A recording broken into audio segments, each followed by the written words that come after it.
Okay, so you probably just gotten either your acceptance letter, you're just about to do the interview, or it's a case where you are looking into working at a call center.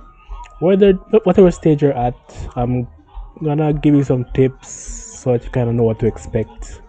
So this is kind of a general thing, but still it's more nuanced. So some places may have stricter rules, some places may be more relaxed, some places may have higher expectations when it comes to stuff like adherence. Some may have different dress code requirements, but all in all, I'm gonna kind of give you a run on what to expect. Okay. So I'm gonna use this book here. It's called Introverted Selling: Mastering Call Center Sales While Being an Introvert. And we're gonna go to chapter 2, which is trying to fit in.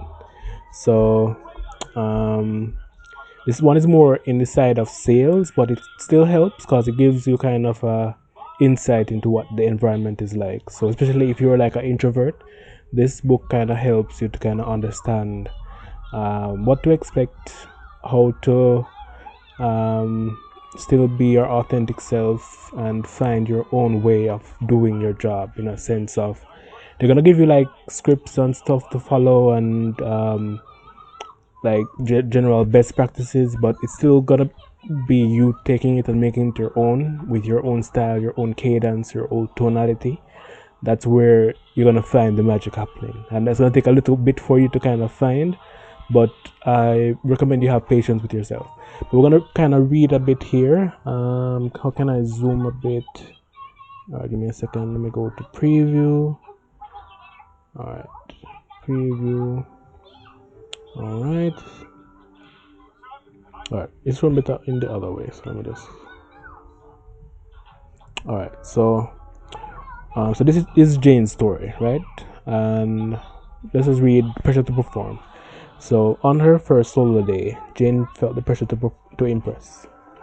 She replayed her trainer's advice in her mind: smile when you talk, customers can hear it, use upbeat energy to keep the callers engaged, be assertive but friendly. Yeah.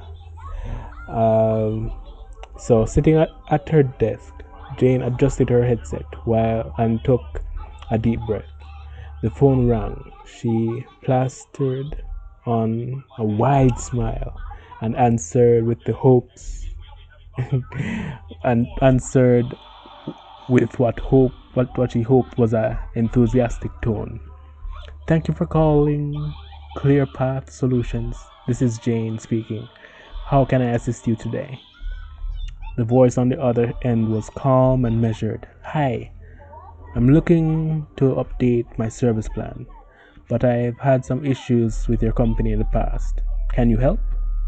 Jane tried to match the caller's tone with upbeat reassurances, but her exaggerated energy felt off, because as an introvert, it's something that uh, we'll try to mimic typically people that are extroverts, and it sometimes can work, but typically more time, often than not, it will kind of fall flat.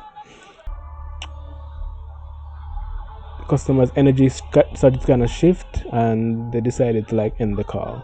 So the call ended with like a polite, lukewarm thanks. I'll think about it.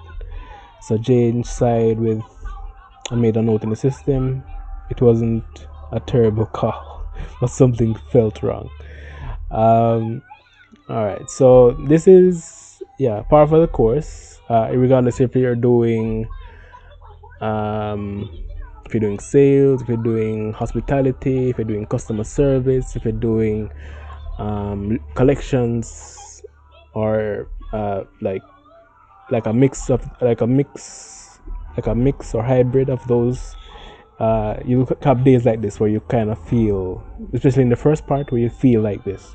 But there are four things I want to kind of keep in mind when you do go for the job. There are four main things you're gonna have to pretty much worry about on a daily basis. One of those is compliance, which is the organization that can act as the police for your department. So whichever that it happens to be, you're the ones that are gonna pretty much rate your calls based on whatever metrics their partner that is offering the contract has. So whether that be certain mandatory disclosures you have to read, certain questions you have to ask, certain like qualifying questions, also certain things that make the client aware of what's going on, that they fully understand the situation.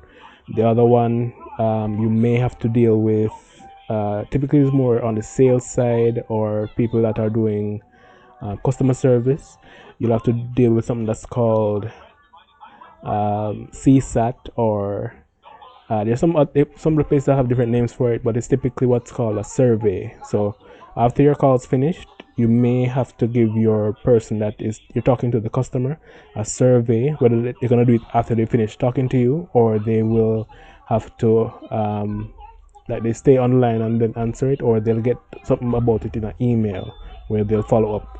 So they might think that's a simple survey, but that survey actually has bearing on you as that agent. So I can go a bit deeper into that in another video, but just know that that's another thing you have to kind of worry about too. Another thing you have to worry about is the person that is in charge of you. So that's like your supervisor. They're gonna want to use this tool. Some that from your high school days you might have, like similar to demerits would work. So they have this thing where they like to write you up for any minor infractions. So that could be you being late a certain amount of times, you not doing certain things on the call, you making some minor mistakes. They, no, typically in the call center setting, these people are not your friends, so they're gonna be willing to do that. So yeah, you have to worry about those three, and there's one more, which is adherence. So which adherence is you like coming in on time when your shift starts and stuff. Also being willing, being not going over like your lunchtime and stuff, not going over your break time, clocking in and clocking out at the right times.